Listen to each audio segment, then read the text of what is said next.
Bonjour à tous, aujourd'hui je vais vous débriefer un petit peu le nouveau rulebook qu'a mis à jour l'IPF et qui fait tant parler sur les réseaux depuis quelques jours. Tout le monde s'emballe un petit peu. Alors on va simplement débriefer un petit peu tout ça, le lire tout simplement, voir quelles règles sont intéressantes, quelles règles ne sont pas intéressantes. Vous aurez à la fois mon avis de manière neutre en tant que spectateur de la force athlétique, mais aussi en tant que coach.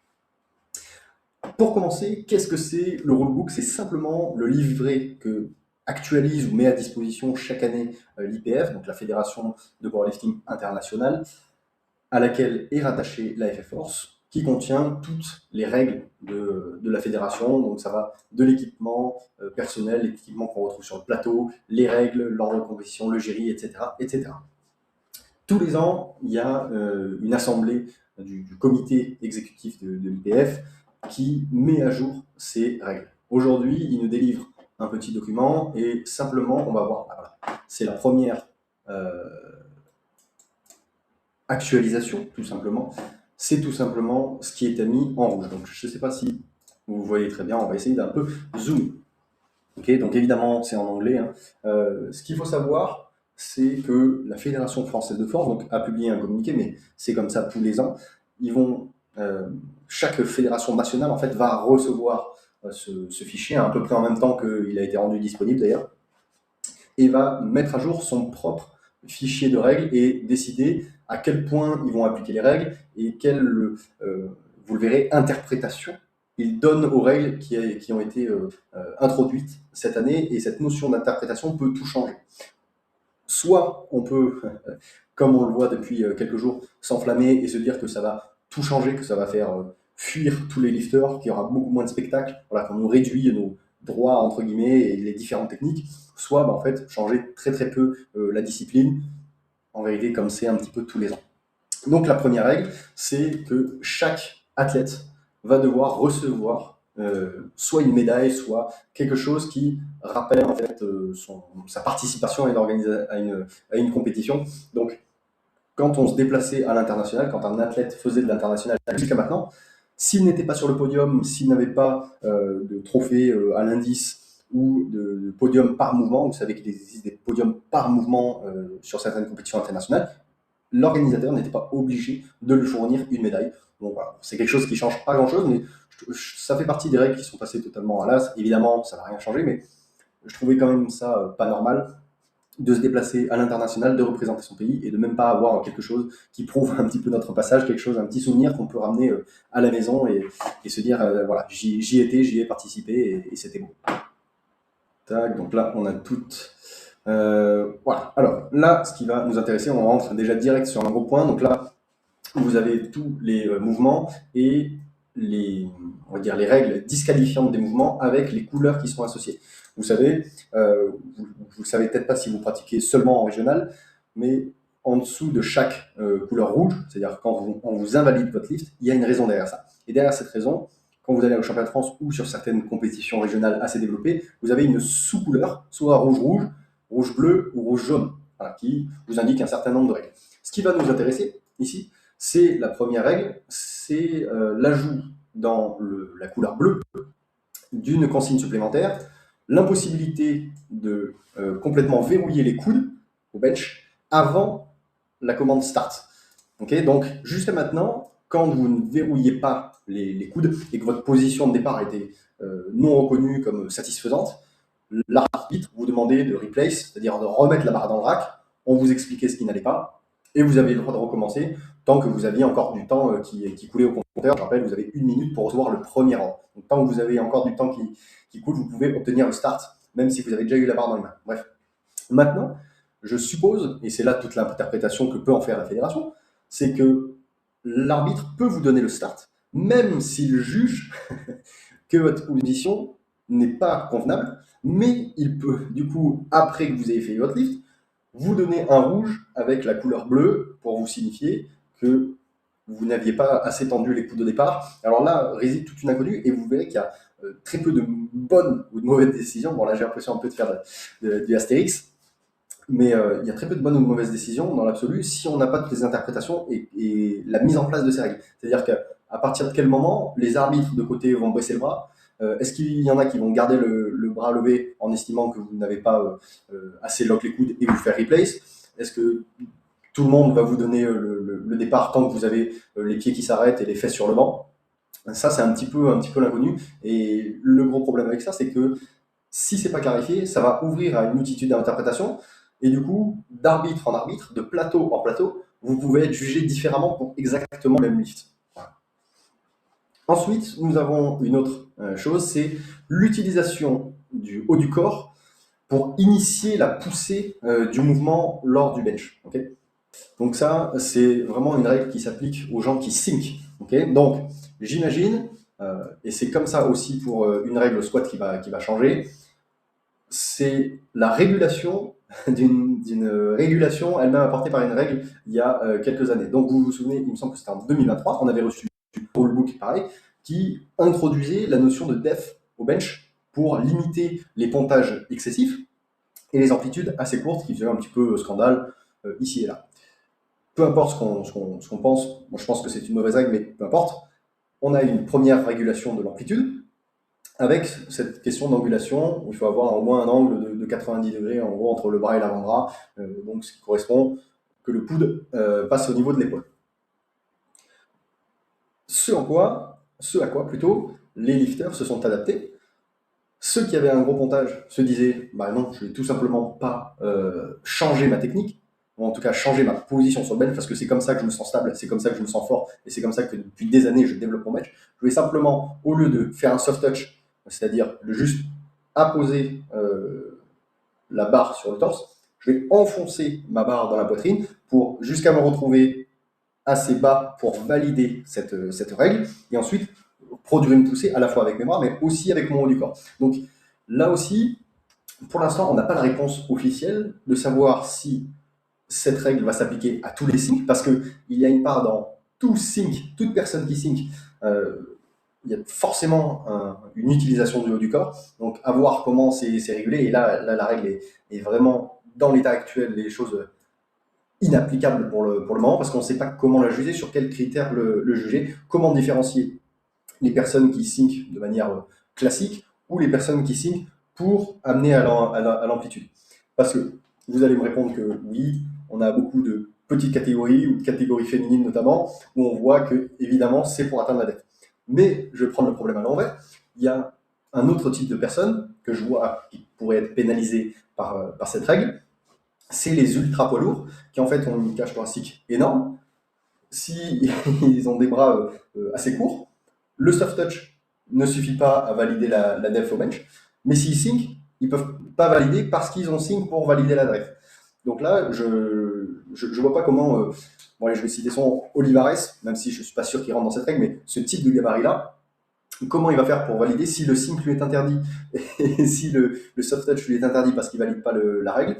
Voilà, ça c'est un des mystères. Et ensuite, si la règle n'est pas appliquée de manière sévère et universelle et que le sync est toujours permis, comment différencier les gens qui font une production de force du haut du corps de ceux qui n'en font pas, ou de ceux qui font un sync, disons, classique?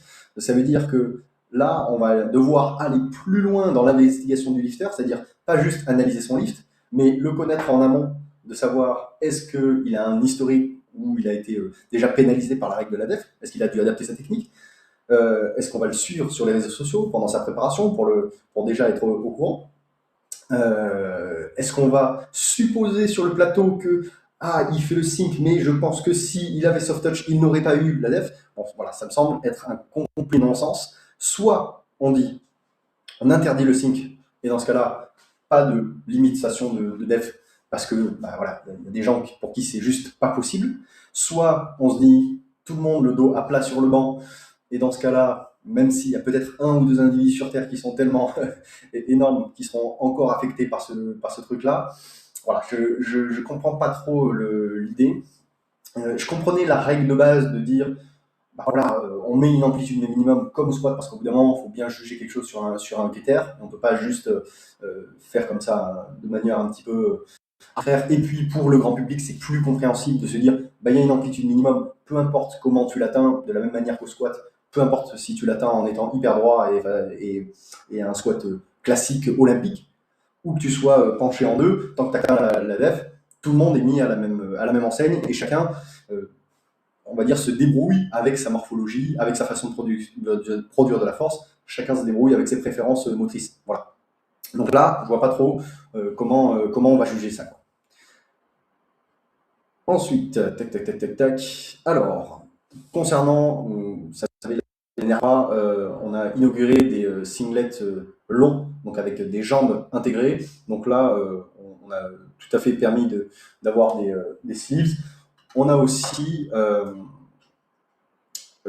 l'introduction de dire c'est tout à fait possible de porter des chaussettes de deadlift au-dessus de son singlet long. Voilà, c'est juste précisé. Vous pouvez ne pas le faire. À partir du moment où vous avez un singlet long, vous pouvez ne pas le faire. Si vous préférez avoir un petit peu plus de protection ou que ça vous offre un plus gros feeling, peu importe, c'est autorisé. De toute façon, la règle des chaussettes au deadlift, elle est faite uniquement par des soucis d'hygiène. La barre est quand même assez abrasive sur la peau et très souvent on peut laisser des taches de sang, des choses comme ça sur la barre. Donc c'est quand même pas terrible. On évite. Du coup, on dit chaussettes longues pour tout le monde. Même si ça frotte un peu les cuisses, on a moins de chances de saigner des cuisses que de saigner des tibias si on se les râpe. Bon voilà, c'est juste une règle d'hygiène. À partir du moment où on a un singlet long, la règle d'hygiène se pose plus vraiment. Si on a quand même envie de mettre des chaussettes, on les met par habitude, par confort, par que sais-je. Tac, tac, tac. Alors ensuite, qu'est-ce qu'on a? Hop, hop, hop, hop. De nouvelles règles. Ensuite, consigne de sécurité très très simple. Les chaussures doivent être fermées, c'est-à-dire soit avec des lacets, soit avec des scratchs, peu importe. Tant que le lifter est sur la plateforme, il faut que les chaussures soient fermées. Bon, ça me semble être une règle de base de sécurité comme il y en a dans tous les sports. Il fallait qu'elle soit précisée. Voilà, je n'ai pas rien à dire là-dessus. Il y a quelques lifters qui vont être impactés. Donc, si vous avez de l'habitude, notamment, je vois des Jordan assez hautes dans lesquelles on laisse les lacets ouverts et on laisse la languette libre pour pas avoir de limitation de mobilité de cheville. Il va falloir trouver une alternative, soit prendre des chaussures plus grandes pour vous, même si elles sont lacées officiellement, pour voir que la languette voyage un petit peu, ou prendre d'autres types de chaussures. Donc voilà, il va y avoir quelques personnes qui vont être impactées. Après, au-delà du confort, il n'y a pas de limitation réelle et de gros changements au-delà de l'entraînement. Donc je pense que c'est juste une question d'habitude et de trouver le bon modèle de chaussures ou la bonne taille, la bonne façon de nouer ses lacets aussi. Il va y avoir ça. Et je pense que en fait, cette règle, peut-être qu'on va voir des mecs faire des lassages de chaussures un petit peu improbables. C'est possible, ça me ferait bien rigoler d'ailleurs. Ensuite, une autre règle concernant les genouillères. Alors celle-ci est un non-sens complet de tout ce qui a été fait l'année dernière et qui va relancer un petit peu le débat selon moi qu'on avait eu l'année dernière. C'est-à-dire que l'année dernière, grosse annonce, toutes les genouillères rigides, donc nouvelle génération, les rigor mortis de A7, on avait les Strength Shop, les Inzer, voilà, que sais-je, étaient bannies d'un coup. Ça a fait un énorme tollé. L'IPF est revenu dessus et de se dire, en fait, on les avait autorisés pour le mandat 2023-2026, donc qui allait jusqu'au 31 décembre 2026. On va aller jusqu'au bout de ce mandat et ensuite, elles seront bannies. Ok, très bien, on estime que plus on rigidifie les genouillères, plus on les fait épaisses, plus on se rapproche de l'équipé alors qu'on va rester en haut. Ok, on met une épaisseur, une rigidité, et certains modèles mis en place, on va dire, sont validés pour apporter du confort, un petit peu d'aide, mais juste assez pour que ce ne soit pas considéré comme de l'équipé. Ok, jusque-là, ça se débat, ça s'entend, pas de problème. Ensuite, on est revenu en arrière parce que tous les athlètes avaient acheté et fait un effort conséquent. En général, c'était au-delà de 200 € pour les genouillères rigides. Donc, ok, on leur permet de prévoir un petit peu plus sur le long terme, à la fois pour les athlètes, mais aussi pour les fabricants qui ont investi des centaines de milliers d'euros dans la fabrication de ces genouillères. Bon, là, pas de souci. Ça permettait d'avoir un modèle où tout le monde joue un peu avec les mêmes règles et de savoir ce qui va décider au final quand il y a 1 kg d'écart, que ce ne soit pas l'équipement qui prime. Jusque-là, ok. Du coup, dans le même temps, on avait une autre règle qui disait on est obligé de mettre les sleeves, les genouillères, sans assistance tout seul. Okay, je ne me rappelle plus de la phrase exacte, mais ça laissait un petit peu, ça a toujours été un petit peu flou cette règle. C'est-à-dire qu'on devait les mettre tout seul. Est-ce que tout seul, ça veut dire sans aide d'un autre individu, ou ça veut dire tout seul, sans l'aide de matériel, comme on le voit souvent. On peut mettre du talc, du lubrifiant pour glisser, du savon, on peut utiliser des sangles. Bon, c'est ce que je fais quasiment tous les jours, hein. Je pourrais mettre mes sleeves comme ça, mais juste je suis assez poli des gens, donc je m'arrache avec les doigts tous les poils. Bon, c'est assez inconfortable, peu importe. Mais ça va dans le sens de, on est obligé de choisir une genouillère à sa taille, qu'on est obligé de mettre avec les mains plus ou moins sans aide. Ça restait un petit peu flou, mais bon, voilà. L'idée, c'est s'éloigner de l'équipé, que ce soit juste une question de confort, les genouillères, plus que de performance. Ok. Et là, du coup, aujourd'hui en 2026, après tout le tollé qu'on a fait l'année dernière, depuis la règle de dire mettre les genouillères tout seul pour éviter de choisir des genouillères ultra serrées, etc., et de descendre en taille, parce que c'est ce qui se passait quand on a des objets pour pouvoir mettre, du matériel pour pouvoir mettre ces genouillères, autrement qu'à la main, on réduit la taille de nos genouillères pour avoir plus de rigidité et essayer de gagner quelques kilos. Mais du coup, après tout ça, aujourd'hui, on vient nous dire que là, les sleeves rigides vont disparaître de la circulation à fin 2026. Et là, on nous dit, bah, finalement, vous pouvez recevoir de l'assistance pour mettre vos genouillères. Après, la règle est toujours aussi floue, ça veut dire recevoir de l'assistance d'un individu, de matériel, comme je vous dis, on ne sait pas, mais du coup, ça va relancer ce truc qu'il y avait il y a plusieurs années, de dire, bah, je prends la taille la plus petite possible pour tirer le plus de performance de ma sleeves. Donc là, vraiment, c'est un non-sens, c'est incompréhensible. Et je vous disais, ça va relancer les rumeurs qu'il y avait eu l'année dernière, c'est-à-dire que bon, voilà, la fédération a un deal avec SBD, du coup ils favorisent SBD, qui avait fait leur version de genouillère rigide, mais pas trop rigide, mais machin. Là, honnêtement, je suis un peu perdu, je ne sais pas trop quoi penser de cette règle. Au moins, il y a quelque chose qui est clarifié, de se dire, bah, on peut utiliser ce qu'on veut pour mettre les sleeves. Maintenant, pourquoi bannir les genouillères rigides qui, elles, pour le coup, on était obligé de prendre une vraie taille parce que sinon, on ne pouvait pas les mettre. Voilà, ça s'équilibrait un petit peu comme ça entre ceux qui avaient les genouillères SBD et qui essayaient d'optimiser la taille et ceux qui avaient les genouillères rigides. Je trouve que ça s'équilibrait à peu près. Okay, la Fédération française de force, de toute façon, avait tranché. Pour faire de l'international, il ne faut pas avoir de genouillères rigides. Comme ça, on est un petit peu tranquille et on a un suivi des performances. Voilà, bon, là, je trouve que c'est le premier, même le deuxième non-sens avec cette règle du bench. La règle du bench, pour l'instant, ça demande éclaircissement. Alors, il y a une vidéo qui est sortie, mais qui ne nous éclaircit pas tant que ça, de la part de l'EPF. Mais voilà, pour l'instant, là, c'est vraiment non-sens complet. Tac, ensuite, donc on nous redit la même chose. Tac, tac, tac, tac. On enlève la règle que bah, voilà, les arbitres devaient vérifier que les lifters avaient mis leur genouillère sans assistance. Alors, une autre chose qui a été un petit peu critiquée, et là, je n'ai pas trop compris pourquoi. Là, je vous avoue que, pour le coup, j'avais fait une story où tout ce que je retenais des réactions de tout le monde, c'était un peu ouin, les IPS sont des méchants. Les colliers donc, et les accessoires similaires doivent être sécurisés sous le t-shirt et ne pas être placés dans la bouche à aucun moment quand le lifter est en train de s'approcher de la plateforme ou sur la plateforme. Ça me semble être une règle de base de sécurité en fait dans tous les sports. Enfin, moi j'ai fait un peu de tous les sports. À chaque fois, on demande d'enlever les bagues, les boucles d'oreilles, les colliers. Enfin, ça me semble être un truc de base, même s'il n'y a pas un gros risque. Enfin, je sais pas, j'ai joué au hand ou au foot par exemple. Qu'est-ce qui se passe si mon collier s'arrache ou tombe, à part des problèmes pour le collier et une petite éraflure au niveau du cou, je risque pas de me faire grand-chose. On est d'accord, et on est d'accord qu'en force athlétique, qu'est-ce que vous risquez? Bah, c'est de vous accrocher quand vous allez passer sous votre barre au bench ou quand vous allez être au squat ou quand vous allez être au bench, à vous placer et à frotter le cou, la région du cou sur la barre ou sur le banc. Vous risquez que le collier se détache. Bon, vous risquez peut-être de vous faire une petite éraflure. Bon, pas grand-chose.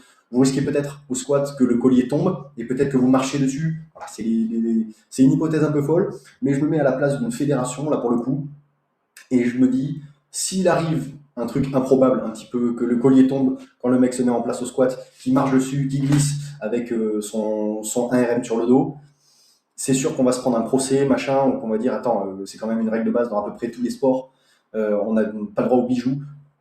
Bon, voilà. Si ça m'arrive à moi, je sais très bien que, à moi ou à quelqu'un d'autre, les familles, les amis, les proches vont dire, mais attendez, comment ça se fait que depuis des années, on laisse les athlètes faire?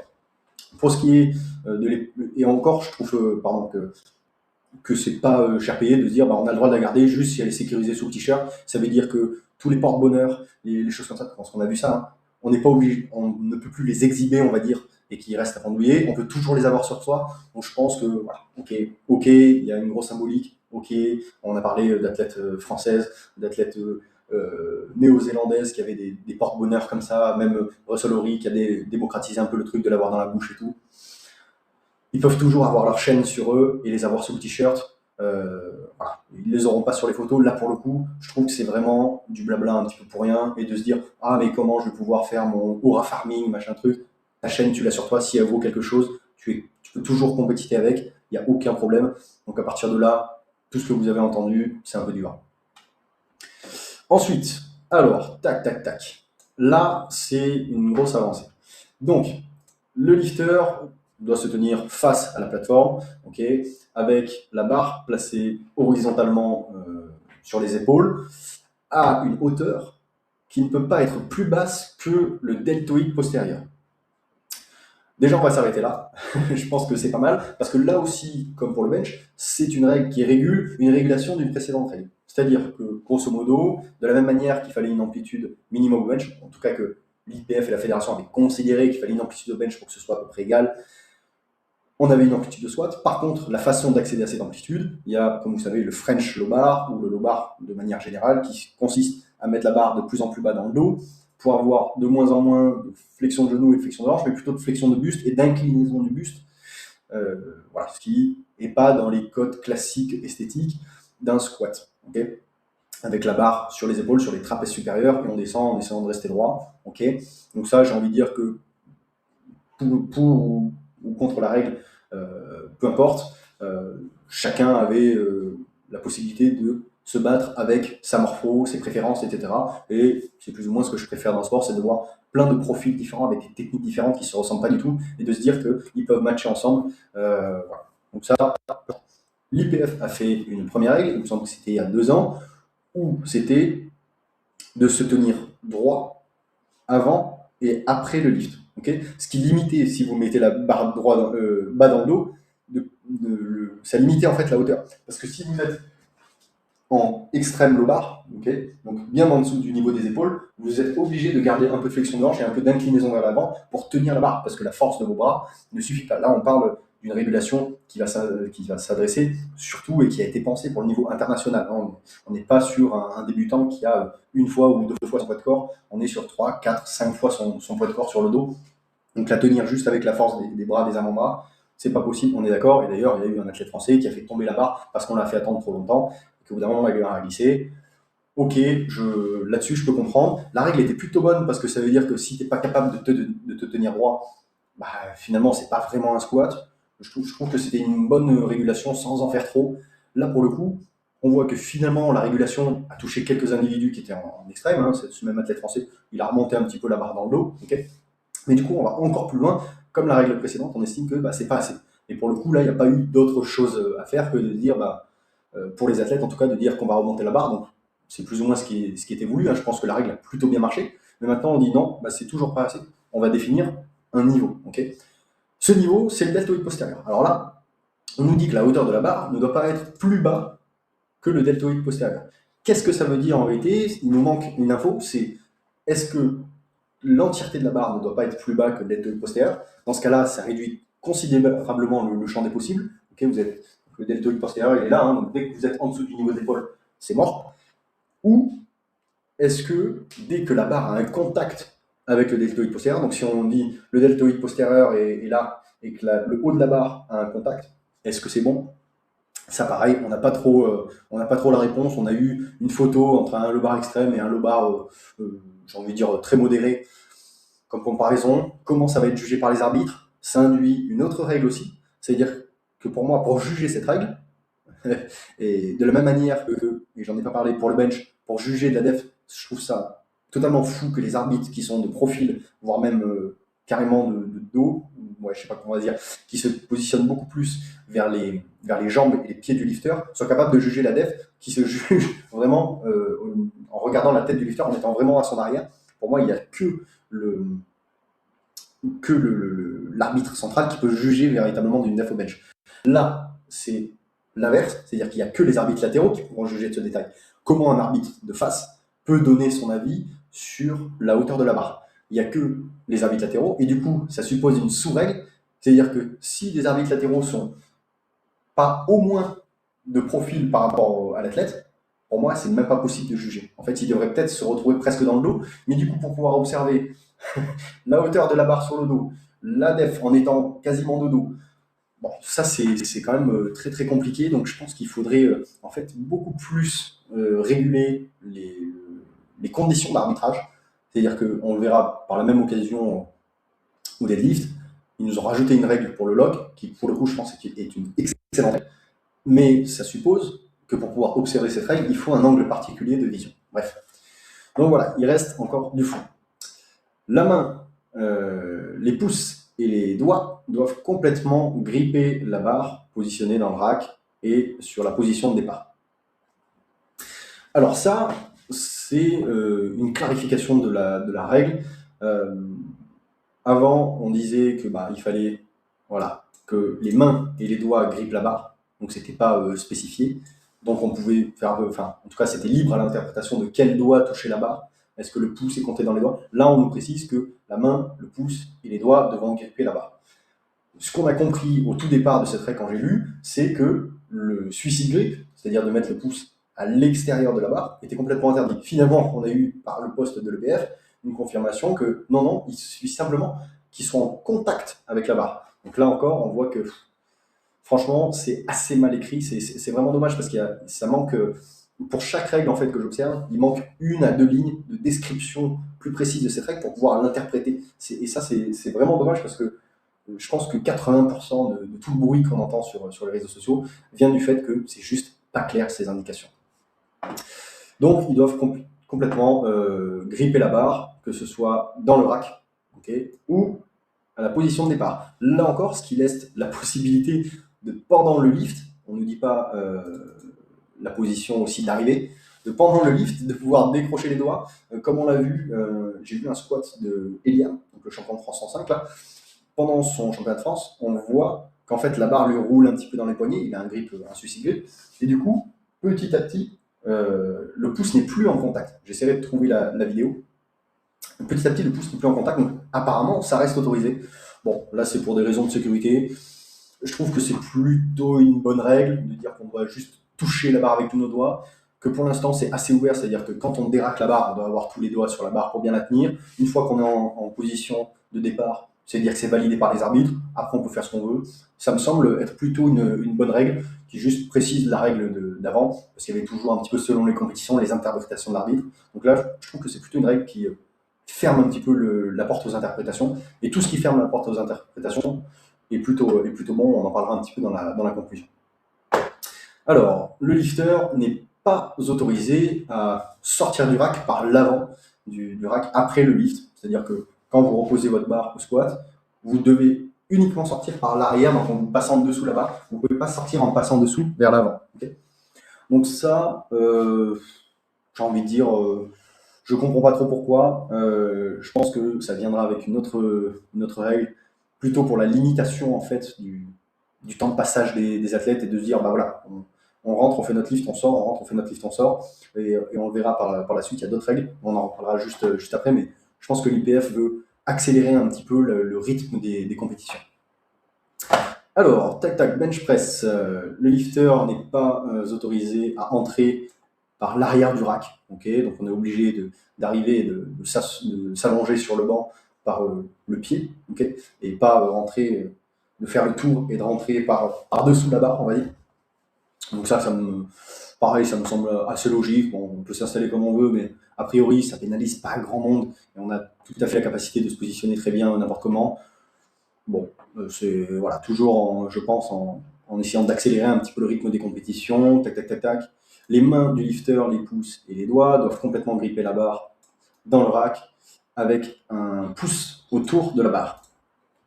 Donc là, pour le coup, c'est pas comme au squat, le suicide grip est interdit, on doit forcément avoir le pouce autour de la barre, avoir sur l'interprétation, sur ce qu'on appelle un petit peu le Japan grip, de se dire si on a le pouce incliné et qui touche la barre, est-ce que c'est bon aussi? J'imagine, puisqu'il y a une clarification au squat pour cette règle, que c'est la même chose pour le bench, j'imagine. Je ne sais pas trop quoi en penser là pour le coup. Évidemment que le suicide grip soit interdit, ça me semble tout à fait logique. C'est assez risqué quand même à ces charges-là. Il y aura des défenseurs du suicide grip, ça j'en doute pas. J'ai même rencontré quelqu'un à Manchester qui disait qui affirmait que le suicide grip était absolument le meilleur grip pour bench. Bon, ok, il y a des défenseurs du suicide grip en tout cas. Je pense qu'ils sont vraiment ultra minoritaires. Donc là, pour le coup, c'est un truc de sécurité basique aussi. Autant au squat, on peut le comprendre de ne pas avoir le pouce. Si on a une grosse cage thoracique, si on a des mobilités restreintes, ça peut se comprendre de juste palmer la barre, on va dire. Au bench, c'est compliqué, tout le monde peut prendre la barre dans sa main. Alors, les causes de disqualification au bench, utiliser le haut du corps pour initier la poussée de mouvement en dehors de la poitrine, donc ça, on l'a vu déjà. Tac, sur le deadlift, pour le complétement du lift, on va dire, pour terminer le lift, les genoux doivent être totalement verrouillés dans une position droite, ok, comme avant. On va dire que la portion frontale du muscle deltoïde doit être placée derrière la ligne imaginaire de projection de la barre. Donc on va aller voir, on va dire ici des pictures, ok. Donc ici, on a l'avant d'épaule, donc le deltoïde antérieur, deltoïde frontal, vous pouvez l'appeler comme vous voulez. Et ici, on a la barre. Donc si on s'imagine qu'entre le sol, la barre et le plafond, il y a en 3 signes droites, il faut que la droite qu'on place entre nos épaules, le sol et le plafond soit pas la même, en tout cas soit plus en arrière que la droite de la barre. Bon, ok, ça me semble plutôt pas mal. Ça me semble une bonne règle parce que ça clarifie un petit peu ce qu'on avait avant. Avant, on disait que la ligne imaginaire qui reliait nos épaules, donc plutôt une ligne horizontale, devait passer derrière la ligne de hanche. Ça posait plusieurs questions, cette règle. Ça posait la question des gros gabarits, okay, c'est-à-dire que, encore une fois, les très gros gabarits qui ont des énormes cuisses et du coup la barre est déjà un petit peu en avant par rapport à leur centre de gravité, ok, par rapport à un petit gabarit, la barre est vraiment collée par rapport à son centre de gravité. Et du coup, ramener les épaules en arrière de sa ligne de hanche, ça demandait un énorme effort et souvent ça posait des problèmes de grip parce que la barre ne repose plus verticalement dans la main, mais diagonalement dans la main, si je fais un petit peu un schéma. Donc ça posait des problèmes et c'est vraiment pour ça que, par exemple, Olivares, il avait des gros problèmes de grip parce que la règle l'oblige à verrouiller tellement en arrière que finalement sa main est obligée de glisser et de mettre un angle presque diagonal pour tenir la barre. Ça pose aussi la question du problème, par exemple, du hook grip serré ou de tous les lifters, de manière générale, qui ont beaucoup de protraction, d'arriver en haut et de se dire quelle portion de l'épaule on prend pour déterminer si ça passe derrière les hanches. C'était un petit peu compliqué. Est-ce que du coup, beaucoup d'inclinaison, mais en même temps, ça permet de déverrouiller les genoux, donc de se faire invalider le lift pour cette raison aussi. Donc c'est plutôt pas mal d'avoir clarifié. On sait quelle portion d'épaule regarder. On sait un point fixe, c'est la barre. Donc, pour moi, cette règle, elle est vraiment excellente. Ça clarifie le point. Il y a certains... il y a toujours des gens qui seront impactés négativement par la règle, mais je trouve que overall, ça clarifie vraiment la situation et voilà, ça clarifie la situation. Par contre, le seul interrogation, c'est que, comme on l'a dit au squat, pour juger cette règle, il faut donc être de profil. Parce que là, de 3/4, j'arrive pas à savoir. Bon, là, le schéma est assez clair, mais la vérité est jamais aussi claire. Et en plus, c'est pas une position de lock. Si on me met quelqu'un de face ou de quasi-face, si je suis arbitre de deadlift, je suis pas capable de dire si son deltoïde antérieur passe devant la barre. Ça, c'est vraiment quasi impossible à dire si on n'est pas de profil. Donc, encore une fois, est-ce que il faudrait pas obliger les arbitres, au moins latéraux, à se mettre de profil pour pouvoir juger de cette règle? Est-ce qu'il ne faudrait pas interdire quelque part l'arbitre central de pouvoir juger cette règle et de pouvoir invalider en cas de non-respect de cette règle puisqu'on n'est pas capable d'en juger? Je pense que finalement, il y a une grosse réforme de l'arbitrage à faire et de ne pas pouvoir donner les mêmes pouvoirs et les mêmes décisions à prendre pour les 3 arbitres. En fait. Les latéraux doivent surveiller tel critère, le chef de plateau doit surveiller tel critère et donner les ordres. Je pense qu'on devrait aller beaucoup plus loin dans cet esprit. Ça veut potentiellement dire qu'on devrait aussi revoir le système à 3 lumières et de se dire que est-ce que 2 sur 3 c'est bon ou est-ce qu'il faut 3 sur 3? Est-ce que 2 sur 3, si ça vient des 2 latéraux qui disent que c'est bon et le central pas bon, quel critère va supérioriser l'autre? Par exemple, pour une def au bench, si on définit que les arbitres latéraux ne regardent plus la def au bench, ils se concentrent déjà sur, par exemple, le sync, si cette règle passe, sur les pieds, sur les fesses, bon, il y a déjà beaucoup le temps de respect de la pause. Ok, ça, on peut le voir. le décollement de la tête, les pieds qui bougent, peu importe, il y a déjà beaucoup de critères à regarder. Si les arbitres disent, latéraux qui ne jugent pas la def disent que c'est bon, est-ce que le jugement de l'arbitre central qui a vu que la def n'était pas bonne prime? Ça, franchement, c'est des débats qui me passionnent assez. Et de la même raison pour le deadlift. À l'inverse, si l'arbitre central du coup n'est pas habilité à juger ce verrouillage et qui dit que c'est bon et que les deux arbitres latéraux disent que c'est pas bon, est-ce qu'on doit prier l'arbitre central, les deux arbitres latéraux? Franchement, c'est un vrai gros débat et une vraie grosse avancée que de proposer ça. Je pense que ça irait beaucoup plus loin, mais ça demande de repenser totalement le mode d'arbitrage. Donc ça, c'est un vrai dilemme pour le coup. Et au moins, ce ne seraient pas des décisions prises à la va-vite. Alors, ensuite, on a une autre règle. Quand la barre a été...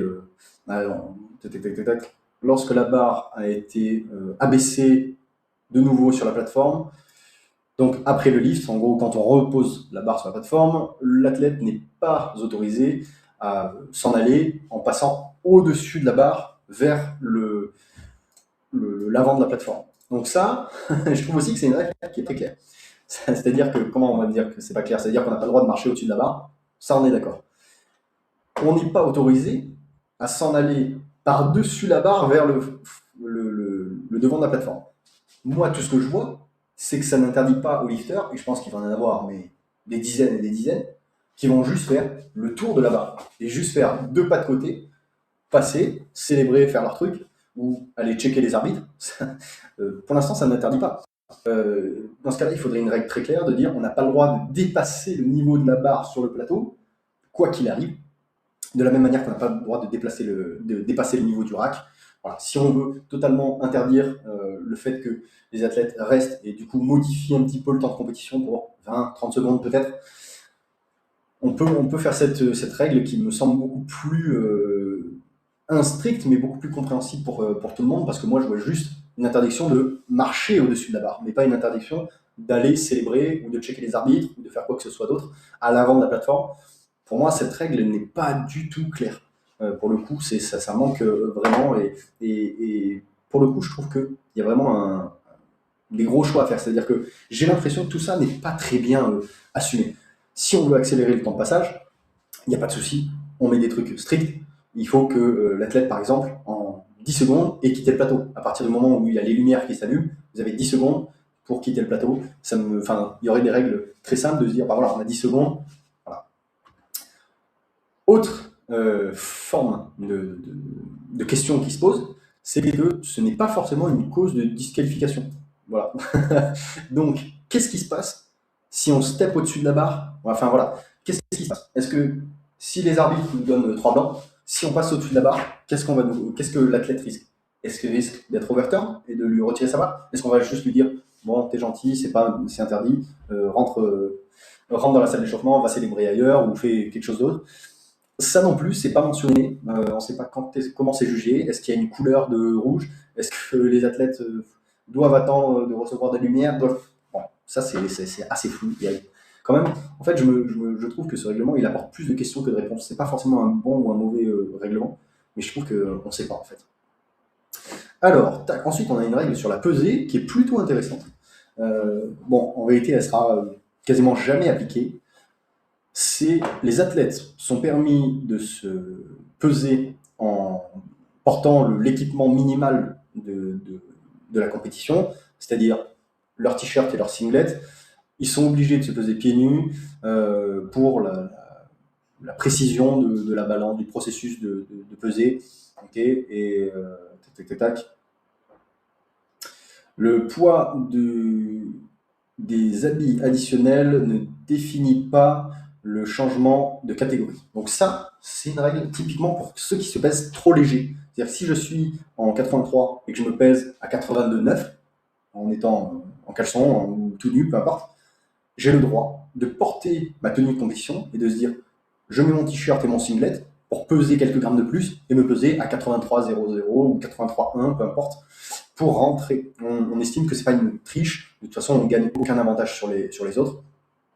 Donc, on a tout à fait le droit. S'il y a une question par rapport à ce poids et aux vêtements, on a le droit à une repesée en singlet. Voilà. Comme ça, l'arbitre peut demander si le poids n'est pas clair, etc. On lui dit, bah, va mettre ton singlet, comme ça, ce sera acté dans le marbre, t'es au poids, c'est bon, tu peux compétiter dans ta catégorie. Donc ça, je trouve que c'est vraiment une très bonne règle, en vérité. Ensuite, on a une règle qui ne va pas toucher forcément que les athlètes, mais plutôt l'organisation générale d'une compète. C'est-à-dire que avant, on avait des nominations et donc l'établissement de tous les groupes de passage, groupe A, B ou C, et du coup les horaires de compétition, le classement FF Force, enfin en tout cas sur lequel la FF Force se base, etc. Tout ça avait un minimum de 21 jours avant la compétition. Donc on pouvait mettre jusqu'au dernier moment toutes les dates de passage jusqu'à 21 jours. Là maintenant, ça a été élargi à 30 jours, donc grosso modo on a un mois. C'est-à-dire qu'un mois avant la compétition, on va savoir les groupes, qui sont nominés dans quel groupe, et donc ça va faciliter le rôle pour à peu près tout le monde, les athlètes qui prévoient la compétition, les coachs, les arbitres qui vont devoir se déplacer et arbitrer telle ou telle compétition, l'organisateur général qui peut prévoir un petit peu plus à l'avance le gymnase ou le lieu de la compétition qu'il a réservé. Bref, c'est plutôt une bonne règle ça. Tac, tac, tac, tac, tac. Ensuite, qu'est-ce qu'on a comme nouvelle règle? Alors, en compétition, lors des compétitions internationales où il y a des gens qui s'occupent de la diffusion, donc des partenaires qui s'occupent de la diffusion de ce podcast, les intervalles entre les disciplines peuvent être ajustés. Et ça va tout à fait dans le sens de la règle de ne pas passer devant la barre, de la règle au squat et au bench de ne pas passer devant le squat, et devant le rack, pardon, pour accélérer la compétition. C'est-à-dire que là, on nous dit, lorsqu'on a un diffuseur ou des partenaires, on peut changer l'intervalle, qui est normalement de 10 minutes s'il y a deux groupes, 20 minutes s'il y a un seul groupe sur chaque plateau. Bon, bref, on peut le raccourcir, on peut le rallonger, je pense que ça va être surtout raccourcir, et de dire on peut passer à 5 minutes, ou on peut même carrément enchaîner. Donc ça veut dire que le groupe 1 qui a attendu pendant le groupe 2 va devoir s'échauffer très pour enchaîner la compétition. Et je pense que toutes ces règles-là sont pas faites simplement pour baisser le niveau de show et de célébration de tous les lifters, etc., mais plutôt pour accélérer et donner un format de compétition qui, au fur et à mesure, va diminuer et se retrouver beaucoup plus rapide. Je pense que c'est vraiment un parti pris, là pour le coup, évidemment qu'il y a un petit peu deux pensées qui s'affrontent. Un, de se dire, on veut devenir le sport le plus mainstream possible. Du coup, on va accélérer les compétitions pour que ce soit beaucoup plus regardable. Aujourd'hui, on le voit dans tous les sports, hein, ce qui tourne le plus, c'est les highlights, c'est le fait d'avoir quelque chose qui enchaîne beaucoup, le temps d'attention diminue partout dans le monde pour tout le monde. Une compétition de force athlétique, c'est un bon 3 heures, franchement, pour les compétitions très bien organisées et qui a assez peu d'athlètes, des groupes raisonnables.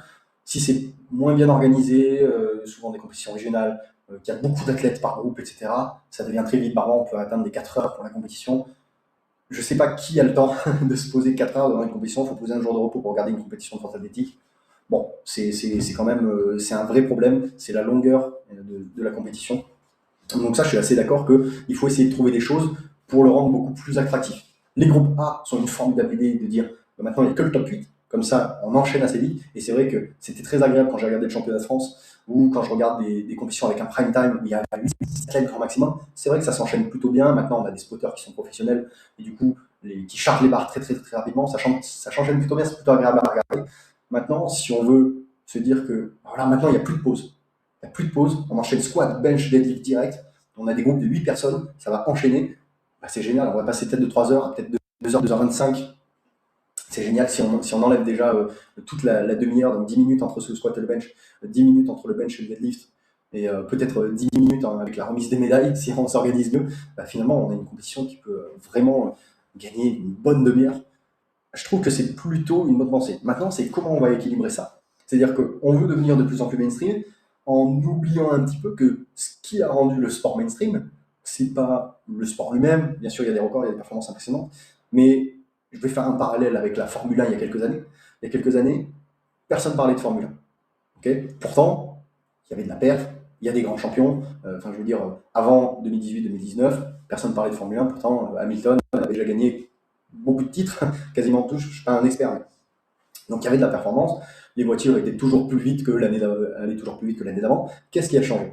C'est-à-dire que le sport est devenu comment dire, mainstream grâce à une série sur Netflix dans laquelle on révélait un petit peu la personnalité des pilotes, tous les mind games qu'il peut y avoir, un peu l'envers du décor. Et bien dans la force athlétique, c'est pareil. On n'a pas passé un step parce que les performances étaient toujours de plus en plus impressionnantes. Quasiment tous les années, tous les records du monde sont battus, sont battus, sont battus. Mais parce qu'on a pu, avec les réseaux sociaux, s'attacher à certains athlètes, aimer leur personnalité, aimer leurs différences techniques, aimer la façon dont ils célèbrent.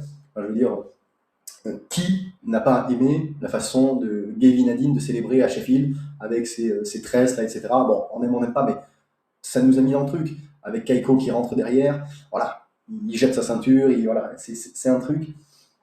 Il laisse exploser sa joie et ça nous fait attacher ou détester le mec. Voilà, de dire, lui, il en fait trop, ou au contraire, c'est génial, j'adore ce mec, j'ai envie de le suivre.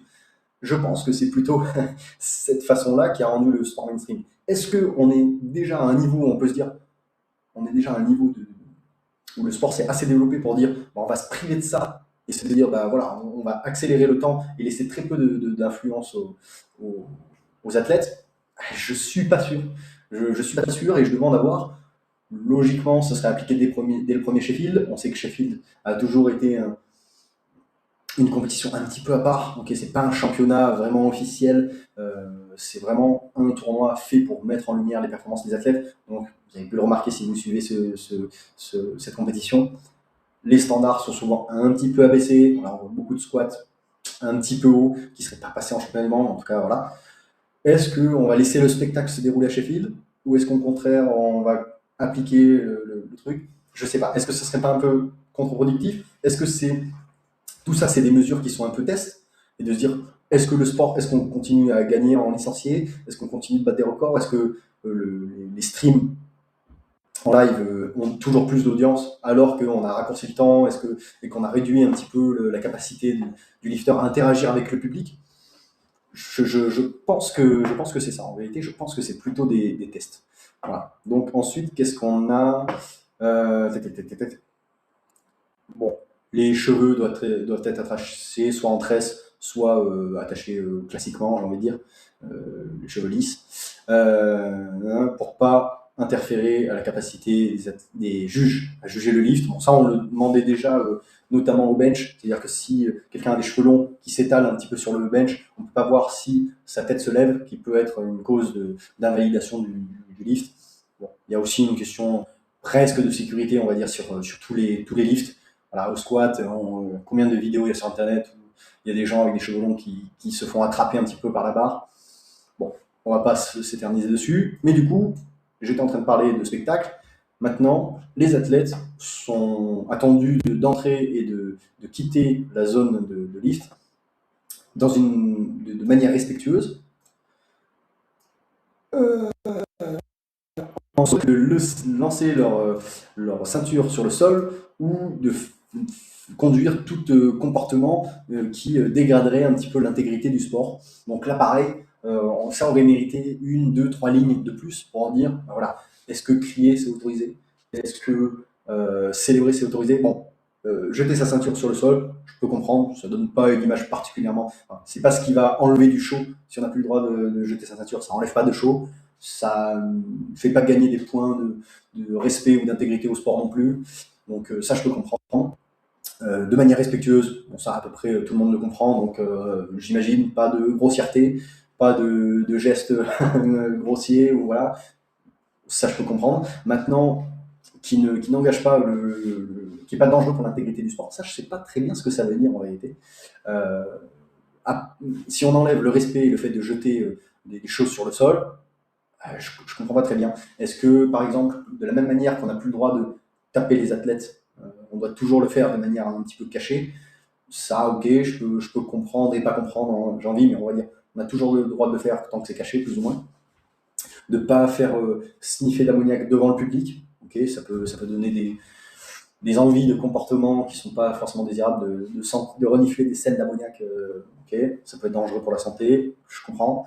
Maintenant, est-ce que crier et relâcher sa joie avant ou après le lift, tu vois, d'exulter un petit peu, est-ce que c'est entacher l'intégrité du sport? Je sais pas. Là, franchement, ça demande clarification. Et ouais, ça demande clarification. Alors ensuite, on a des règles sur le jury, donc qui viennent un petit peu clarifier l'utilisation du jury vidéo. Donc vous savez, en force, il y a 3 arbitres sur le plateau, donc autour du rack, autour de l'athlète. Et ensuite, on a plusieurs arbitres, donc 3 ou 5, je ne me rappelle plus exactement, selon les compétitions, qui peuvent rejuger la performance de l'athlète tant qu'il y a un doute. Ça veut dire si vous prenez 3 blanches, ils ne peuvent pas intervenir. Si vous prenez 3 rouges, ils ne peuvent pas intervenir. Mais 2 rouges, une blanche, 2 blanches, une rouge, ils peuvent intervenir et de changer la décision ou de la confirmer. Donc, ils peuvent utiliser un instant replay, okay, donc avoir un petit moniteur, un écran pour visionner un replay. Ok, donc voilà, tac, tac, tac, en tant que. En gros, ils le mettent dans les règles que c'est un outil par l'IPF, machin, tac, tac, tac, tac, pour décider ou infirmer. Ok. When used, the following shall apply. Donc, quand c'est utilisé, l'instant replay system doit être opérationnel seulement par le jury, ok, ou un officiel désigné. Bon, voilà, il n'y a pas un mec dans le public qui peut arriver et dire bah, regardez, j'ai filmé, regardez, là il n'a pas la def, ou là non, il a la def, peu importe, ça c'est interdit, ce qui semble normal. Le jury peut initier le replay à sa propre discrétion ou selon les règles. Okay, donc, soit ils ont un doute et ils veulent revoir le truc, soit ils pensent que les règles ont été enfreintes, ils peuvent y faire appel. La décision du jury doit être finale, ça veut dire que c'est la décision du jury qui prime sur la décision des arbitres. Ça aussi, on peut en décider, on peut en discuter, on va en discuter juste après.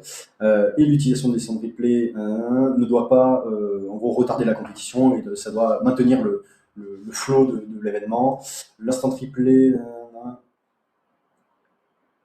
Ok, donc ça c'est très très intéressant parce qu'on a commencé à avoir des dingueries un petit peu lors de compétitions régionales. Ça veut dire que ça peut être employé aux compétitions IPF seulement si le matériel nécessaire est disponible. C'est-à-dire que là, je suis allé à plusieurs compétitions régionales et les compétitions régionales se structurent de plus en plus et c'est génial. Mais on a commencé à avoir des jurys où je vous explique le positionnement d'un plateau. Hein. Vous avez le plateau avec le rack, vous avez les 3 arbitres qui, selon les lifts, sont positionnés autour de l'athlète, et vous avez encore plus loin une table avec le jury, donc avec en général ces 3 arbitres supplémentaires, il peut y en avoir jusqu'à 5, 7 peut-être, je sais pas. Voilà. Bref, qui prennent une décision du coup qui va, on va dire, être plus importante que celle des arbitres. Mais qui n'ont pas de replay, c'est-à-dire qu'ils n'ont rien, ils ont juste leur pour voir à une plus grande distance rejuger ce que les arbitres viennent de juger. C'est pour ça que c'est quand même un non-sens complet et qui, dans la plupart des cas régionaux, quand on est moins bien positionné et qu'on n'a pas d'outils pour utiliser replay pour voir un petit peu mieux, on ne va pas infirmer ce que disent nos collègues. Enfin, ce serait un non-sens complet. Donc, quand il y a une décision qui est litigieuse de la part des arbitres, ce qui arrive tout le temps, okay, les standards, c'est assez difficile à voir. Il y a des athlètes qui mettent beaucoup de vitesse, il y a des athlètes qui ont des leviers un petit peu particuliers, qui jouent un petit peu avec les règles. Ok, ça s'entend, c'est toujours très difficile d'arbitrer une compétition. Dans le moment où ça devrait tourner en faveur de l'athlète, de dire bah non, en fait on lui accorde parce qu'on a pu avoir le replay, on a vu à vitesse, ralenti, etc., qu'il a bien respecté les règles, et donc on lui accorde. À l'inverse, voilà, quelqu'un qui serait vraiment trop au-dessus et qui aurait bénéficié d'une erreur d'arbitrage serait rabaissé, mais en fait, pas rabaissé, en tout cas on corrigerait son erreur, l'erreur de l'avoir laissé, de lui avoir validé son liste. Là, on n'a plus qu'une seule façon, c'est de juste dire confirmer ce qu'a dit les arbitres, ce que je trouve un petit peu débile. Donc ça, j'espère que la FF va vraiment insister sur ce point, qu'on ne peut pas avoir de jury si on n'a pas le matériel nécessaire à leur donner. Et en plus, on va discuter un peu du matériel, c'est-à-dire que on nous dit que la décision du jury après replay est finale et celle qui prédomine. Okay, sauf que ça implique plusieurs choses. L'angle de replay qu'on utilise. Ça veut dire que si vous avez un replay, il va être toujours du même côté. Hein. On n'a pas 100 000 caméras, même dans des très gros événements comme les championnats de France, en tout cas en France. On n'a pas 100 000 caméras, on n'a pas un budget infini pour filmer dans tous les angles des replays. Donc vous avez un replay. Sauf que si le replay que vous voyez est du côté droit de l'athlète et que c'est l'arbitre de gauche qui a dit que c'était bon ou pas bon, peu importe, que c'est le côté opposé qui pose problème, Le jury la décision du jury n'a rien à voir avec le problème qui a été posé en fait. Et donc ça, c'est vraiment ce que je trouve dommage. Donc il faudrait, dans un monde idéal, avoir plus de budget pour proposer, quand le replay est disponible du bon côté qui pose problème, le proposer aux arbitres. Deuxièmement, les jurys voient le replay en ralenti.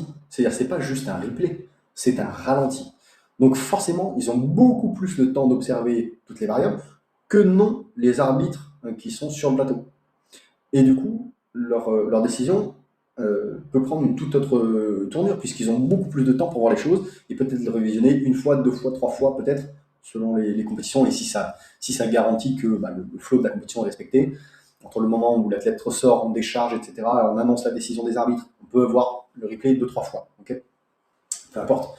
Alors que les arbitres l'ont vu à vitesse réelle, dans un angle qui n'est pas toujours facile, avec les spotters qui sont autour, avec une technique particulière, à vitesse réelle, un athlète qui va peut-être très vite dans son mouvement.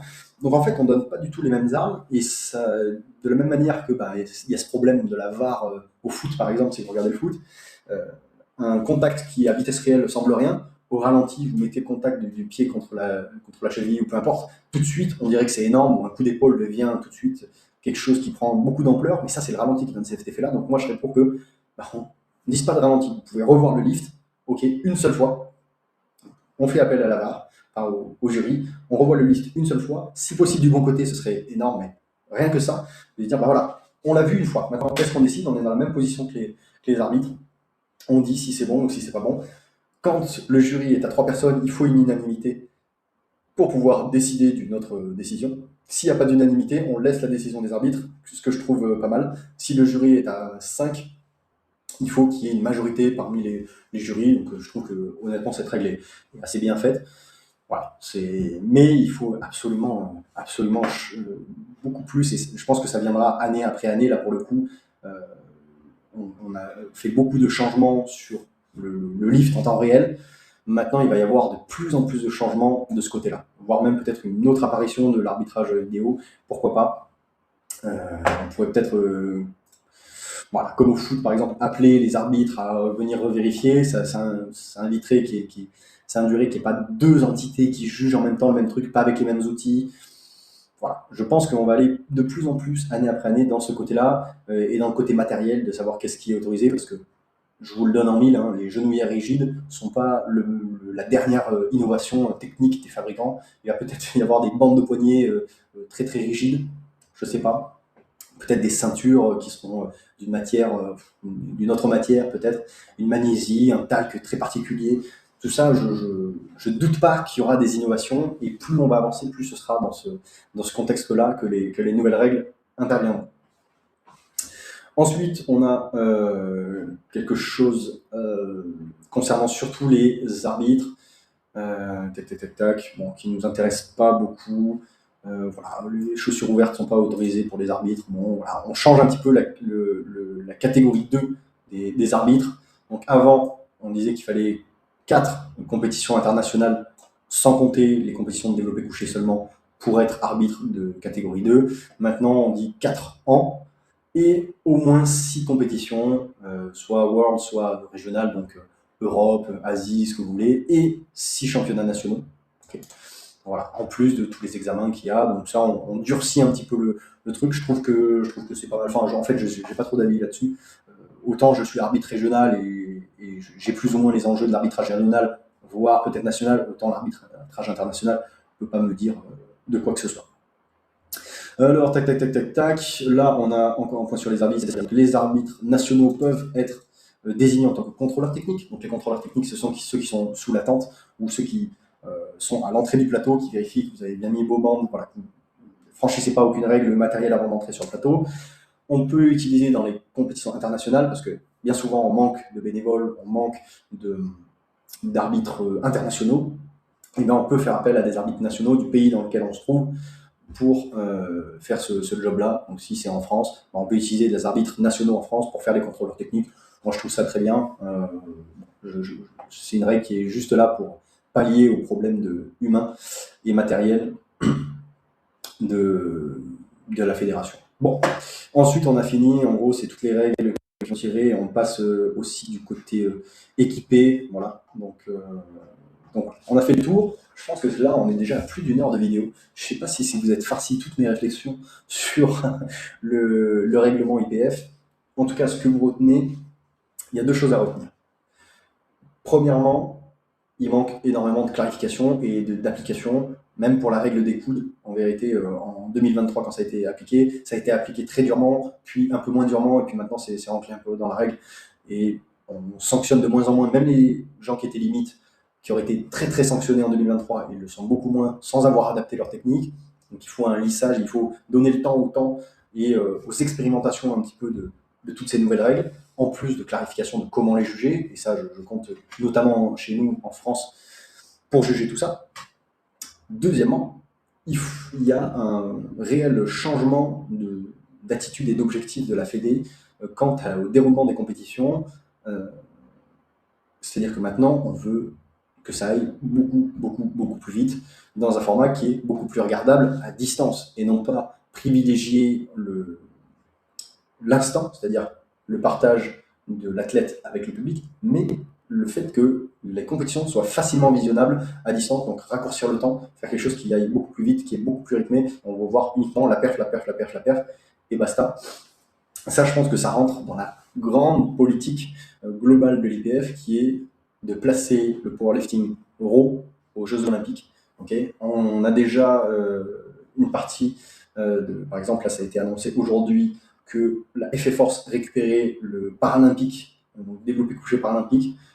Là, j'espère que je dis pas trop de conneries, que j'oublie pas d'autres disciplines associées, mais ce qui la place pour être une fédération représentée aux JO paralympiques de 2028. Donc c'est étape par étape que la fédération internationale, par des petites avancées nationales, mais voilà, par aussi son plan de placer le powerlifting raw aux Jeux Olympiques. Je pense que c'est un grand plan et qu'il y a un bon nombre en fait de toutes ces mesures qui rentrent dans ce grand plan-là. Et en fait, qu'on l'aime ou qu'on l'aime pas, il va falloir s'y faire parce que c'est vraiment l'objectif. Et je vous garantis, j'en sais rien, mais j'ai l'intime conviction que placer ce sport-là au JO va avoir une retombée phénoménale sur la fédération et sur le nombre de pratiquants dans le monde entier, pas que seulement en France où effectivement c'est de plus en plus développé. Maintenant, dans chaque basic fit, dans chaque fitness park, vous avez au moins un power, un mec dans le fond de la salle avec sa ceinture, avec son ammoniac, avec machin. Mais il y a quand même un grand nombre de gens qui, dans le monde, pour lequel le powerlifting n'est même pas un sujet. Donc on est encore qu'un microcosme. Et avec la réintégration de la Russie, avec la réintégration de la Chine dans l'IPF, tout ça, c'est des petites mesures année après année qui nous font rentrer dans le plan. Donc, et je pense que si vous suivez les Jeux Olympiques, vous avez remarqué que c'est quand même une compétition qui est assez lisse en termes de, j'ai pas envie de dire d'ambiance, mais il n'y a pas de dérapage. C'est vraiment l'esprit sportif avant tout, avant le spectacle. Voilà, c'est vraiment à l'opposé de ce qu'était le powerlifting et ce qu'est le powerlifting en ce moment, misé avant tout sur le spectacle, avec de plus en plus d'événements privés, de marques, Avancus, SBD, etc., qui font leur propre mythe. C'est totalement à l'opposé de ça. Donc je pense que la Fédé s'est servie de tous ces trucs-là pour faire de la pub. Maintenant qu'on est assez gros, je ne sais pas, mais en tout cas qu'on peut prétendre à prendre une place aux Jeux Olympiques qui sont très chers, je pense que la Fédé se sert de ça un petit peu et que c'est vraiment l'objectif. Et je pense que je pense qu'ils ont raison dans leur mode de pensée et de faire tout pour essayer de rentrer aux Jeux Olympiques. Je pense qu'ils ont raison en fait dans leur mode de pensée. Après, j'ai envie de vous dire, si ça ne vous convient pas, il y a d'autres fédérations, notamment une grosse autre fédération qui arrive en France, qui est la WRPF, qui pour le coup, elle mise tout sur le spectacle, avec des barres de spécialité, avec beaucoup moins de règles sur les mouvements, donc être beaucoup plus libre. Donc voilà, je suis très curieux de voir ce que va donner le premier événement en France, je crois que c'est en mars. Je suis très curieux de ce que ça donne. Honnêtement, j'ai vécu qu'une seule compétition de WRPF en Espagne, c'était vraiment claqué au sol, c'était vraiment du niveau régional, et en plus il y avait des groupes de 25 personnes, donc là pour le coup, c'était invivable d'être coach, d'être athlète, d'être spectateur. Quand vous avez un groupe de 25 personnes, il faut une demi-heure pour faire un lift. Enfin, un essai, hein. Il vous faut 1h30 pour faire un mouvement, l'autre groupe passe, ensuite vous avez une pause, ensuite vous faites l'autre mouvement. Bon, bref, ça dure 9 heures les compétitions, donc c'est affreux. hâte de voir ce que ça va faire en France. J'ai envie de croire que l'événement que j'ai vécu en Espagne était particulièrement mal organisé ou que c'était voilà, un peu une exception. Donc je suis assez curieux de voir et assez curieux de voir l'évolution. Est-ce que finalement on va revivre un petit peu un peu comme on avait vécu aux États-Unis il y a quelques années quand l'USAPL avait quitté l'IPF? Est-ce qu'on va revivre un monde où tous les lifters vont devoir faire un choix? En l'occurrence, là, c'était que pour les Américains, mais qui choisissaient entre USAPL, là où il y avait soi-disant, enfin, à l'époque, beaucoup plus de show, beaucoup plus de liberté, ou le côté, voilà, compétition fédérale, internationale, champion du monde, Jeux olympiques, etc. Est-ce qu'on ne va pas revivre l'inverse pendant un moment et de dire, non, on va aller dans d'autres fédérations qui nous offrent beaucoup plus de liberté, qui offrent des cash prizes? Voilà, moi je suis assez curieux de tout ça. Voilà. Bon, je pense que j'ai assez parlé. Là, je vois 1h12 sur le chrono, ça suffit. Je pense que vous en avez marre de voir ma tête. Si vous avez aimé cette vidéo, likez, partagez et commentez ce que vous pensez un peu des règles. Si vous avez d'autres interprétations, d'autres avis sur les règles, moi je suis très curieux de les savoir. J'ai juste en fait été un peu saoulé par toutes les réactions à la va-vite sur les réseaux sociaux, tous les mèmes et tout ça. C'est marrant un petit peu, mais c'est un petit peu chaque année le même tir. On est d'accord qu'il y a plein de mauvaises décisions, on n'est pas là pour dire ça, mais d'avoir un peu plus de recul, franchement, c'est toujours plus intéressant.